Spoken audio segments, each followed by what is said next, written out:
Hi and welcome to this week's video. This week we're doing a basic care guide on Chinese water dragons. They aren't a starter lizard, they're a more sensitive and more complex caring lizard. If you want something that's a bit more beginner friendly, geckos, especially the leopard ones, bearded dragons are more that line. He is my second Chinese water dragon, the first one I rescued, and unfortunately he passed away because there was 3 health issues from the fish tank that he was living in when I rescued him from the guy that had him. But I have learnt lots and I want to share these things with you. Before we get started, I'm just going to point out that if I look down in my lap, I've got notes, so I'll make sure I remember everything. Don't forget to subscribe to my channel, leave a like below and a comment on anything that you would like to add. I'm always willing to learn to give him better care, and any upcoming videos that you would like to see on my bearded dragon, my water dragon, and then my herd of guinea pigs. But let's get started. I am currently sat in my hallway, that's why there's a chain of background. If you do hear any banging, it's Aragon. He's out for some free roam while we're filming. He's currently taking shelter underneath my shoe rack because something spooked him. So I'm just going to leave him to calm down and then see if we can get him some footage while he's out and about, usually just climbing and jumping off of things. But first thing to note with the Chinese water dragon is they have an extremely long life. So this is a commitment for up to 20 years.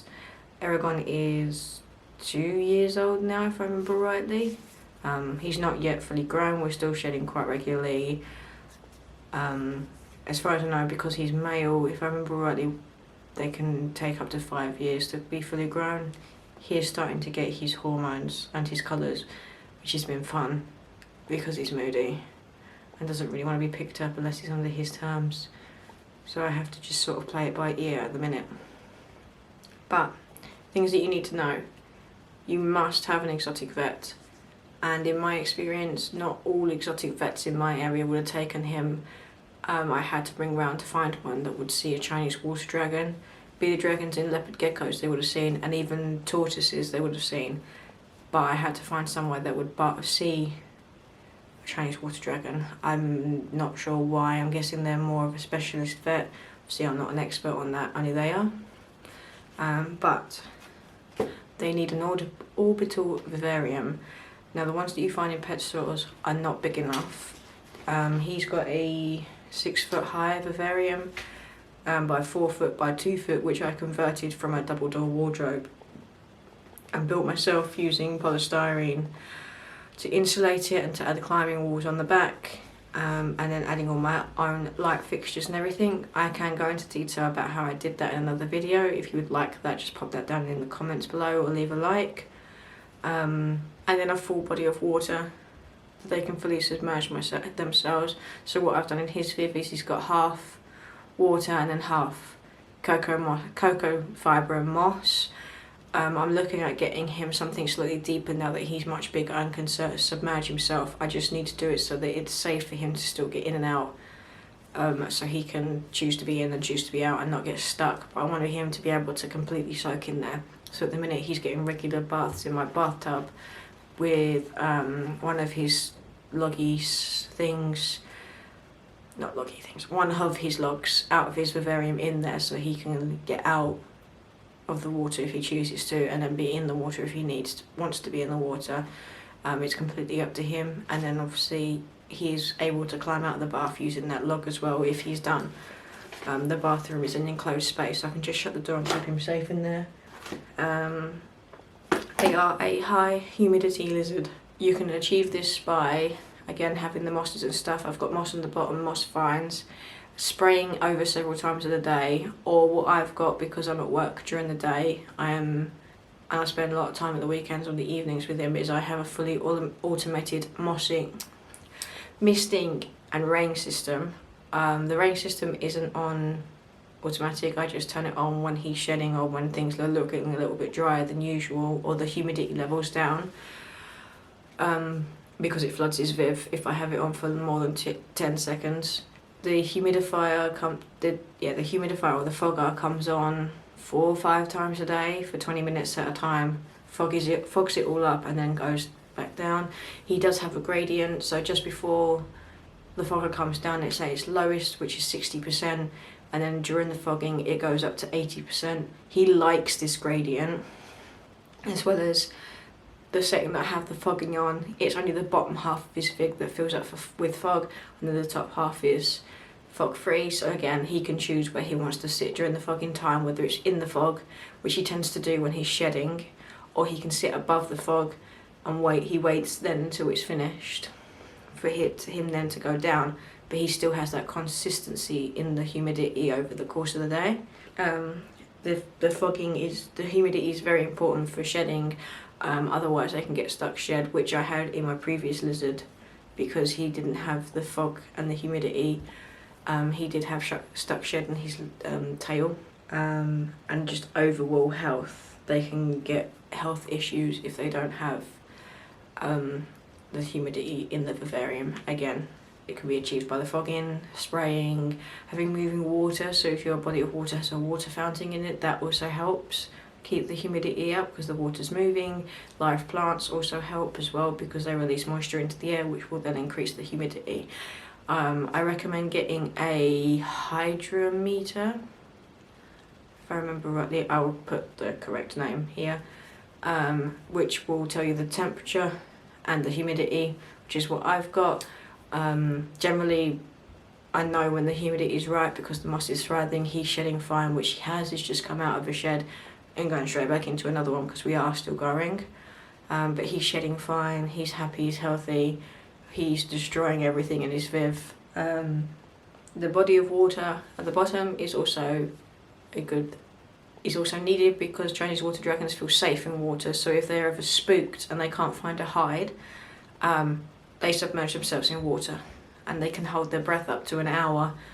Don't do what I did and panic and lift them out, because when I had my first water dragon I panicked because he'd been underwater for 10-15 minutes, but they can hold up their breaths up to an hour if they choose to. Right, heat. Heat is very important, same as UV. They are a diurnal lizard, so they need UV, which can be achieved by a UV bulb. It should be the length, 3/4 of the length of the vivarium. And I use a T5 at 12%. So what that means is 12% of the UV gets down to the bottom, but quite often I have a bridge in the middle. I did have a bridge in the middle, he's broken it, which was the perfect height for him to sit and UV bask. So again, he could choose where he wanted to be to get his UV. He could sit on that log and just bask in the UV. He could bask under the heat bulb.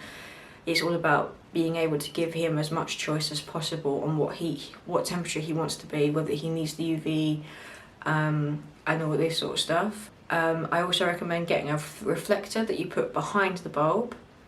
I have shown in one of my previous videos. I will tag that video up here of the reflector. What the reflector does is any UV that's being wasted from hitting the top is reflected back into the vivarium. So all the bulb's not being used. All the bulb is being used, and not half of the bulb is being wasted. I obviously didn't know this at first when first caring for lizards at all. So both vivariums in the last 3 years have now got reflectors, and I upgraded to the T5 bulb, which is a better version. I replace that every 9 to 12 months. Please be in mind that although UV bulbs will give out light, they may not necessarily be giving out UV. They need to be replaced no matter what, and it depends on the type of bulb. Some of them are 3 months, some of them are 6 months, and then mine are 9 to 12 months. Let's talk heat. So in his vivarium, he has 2 bulbs.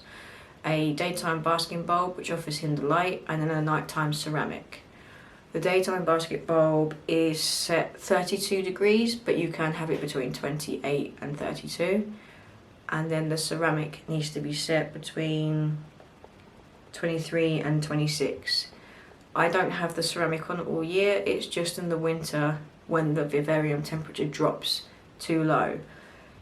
And then I turn it on, set it up, and then he's got heat if he wants to sit under the heat during the night time. Also, don't be surprised if they sleep in their water bowl. I've got heating in my water for him because he's bougie. It's the best way of putting it. So sometimes he does sleep in his water bowl because it is heated for him. Again, it's to make him feel safe and secure because that's what water dragons is. The lights, both UV and heat bulbs, the daytime heat bulb, need to be on for 10 to 12 hours. I tend to rotate it, so during the summer months he goes on 12 hours, and then as it gets to the winter months he goes down to the 10, like he would naturally in the wild, because they do go into sort of a semi-brumation where they will be less active, so I just decrease the lighting down to 10 hours, and then an hour after the heat bulb has gone off, the ceramic comes on to give the chance for the vivarium to cool down, just as it would in the sunset. I've also got a digital thermostat, that's the word. It's a dimming one, so it keeps the temperature constant. The light bulb dimmers down to keep the level temperatures constant, which is actually pretty cool because it will tell me what percentage the light's on. But it also stimulates sunset and sunrise, so the bulb will gradually come on. So the bulb will gradually come on and then gradually come on off, just like it does in the sunset, to mimic natural environment as much as possible, as well as obviously him getting regular out time. I don't put anything away in my hallway. My hallway's got loads of stuff in there for him to run and climb and jump off as if he would in the wild, because they're living trees, they're orbital lizards. Another thing is making sure that they have a variety of insects that are gut loaded. These insects include crickets, earthworms, locusts and roaches. They can be Dubai roaches, red runner roaches and all that sort of stuff. I breed my own Dubais. I don't do the red runners or anything because Dubais don't climb, they don't smell, there's no risk of them infesting my flat. They're in a closed tub, they get fed vegetable scraps, they're happy, they get fed the same vegetables that I can feed both the bearded dragon and the Chinese water dragon, so I haven't got to worry about what I've given them before giving them to both lizards. Pinkies as treats, I give Aragon 2 a month, 1 a month, depending on what he feels like, what I feel like, what I've got in the freezer. They are defrosted, he doesn't have live, I don't agree with that. He gets frozen mice that are defrosted. I just throw them in his water bowl after they've defrosted, and then he hunts them himself. Don't worry about feeding fruits and veggies. Some do, some don't. If they don't like it, don't worry. Just gut load the insects, because if the insects are gut loaded with it, he's getting the fruits and veggies anyway. I'm going to talk about substrate. So to hold the humidity and whatnot, I've got a bioactive substrate, so I've got spring towels. Somehow there's a millipede in there that I've seen. Some earthworms that have escaped during feedings, probably the occasional Dubai roach in there that's escaped during feedings. They do most of my cleanup for me, so anything like they like the poop, the skin shedding and all that sort of stuff. Yes, obviously I clean his water bowl out daily or every other day. So to help with humidity, I also use clay balls at the bottom, which suck in them all the moisture from the fogging and the spraying and misting and whatnot, and where he jumps in and out of the water bowl. On top of that is a layer of mesh with then cocoa fibre and moss. So what happens is during fogging and where he gets in and out of his water bowl because he makes a mess, it all soaks it all up, and then over the course of the day, to help keep the humidity at a standard stable level, it then slowly releases it all back into the air. So generally, as well as if you are struggling with a lizard that's struggling with shed and he does need even higher humidity, you can use the moss to make a humid cave. So fill the cave up with moss, put it on the walls if you can, and then that way they can go into the cave and hide in there and get higher humidity to help them shed. It's very, very important, the humidity, especially during shedding times. They are an extremely active lizard. Aragon does not stop from the moment he gets up, even going to bed. I've been in there on late nights that I've been up, and 1 o'clock in the morning on the rare occasions, and he's still awake. I don't even know if he sleeps, to be honest. But he is still awake, and with my experience, he is a very destructive lizard. I had vines, I had a bridge, He had plants in there, fake plants admittedly, a log with fake mushrooms on there. It's all been destroyed through him throwing teenage fits is probably the best way to describe it, where he wants out, whether he's grumpy, whether he is just in a destructive mood and he's jumping off of everything. What you need to buy them is either it needs to be sturdy enough, or you, when they decide to calm down, you can replace. I am in the processes of redesigning his Viv. I want to walk away from, not necessarily walk away from, I want to change the log bridge that he had, because he pulled all the log pieces off. It was the cylinder logs that he had on there with moss, and put a proper log bridge across the middle, and add more branches and trees and stuff that he can climb on, more foliage and just things that he can destroy. So he's got more to do on the days that I can't get him out. I do try and get both of them out as much as possible, but with working patterns that's not always possible. But if any of you have any suggestions, let me know in the comments. One thing that I had found out are a good idea on Facebook is, for their entertainment, the slow dog feeders, the ones that look like mazes. I'm going to get him one. Somebody put bugs in there for their Chinese water dragon, which I thought was a fantastic idea. It's stimulation for their brains, and it means that he has to then find them in the maze. So again, it's stimulation for the brain, he slows down their eating. But on that note, I will leave this video here. He's not moved, so you won't be able to see him. I might add a little bit of footage on the end if he decides to move out of where he's hiding. Something spooked him and he's just hiding. But I'm going to leave this video here, and I will see you guys next week. I hope you enjoyed this video. Bye!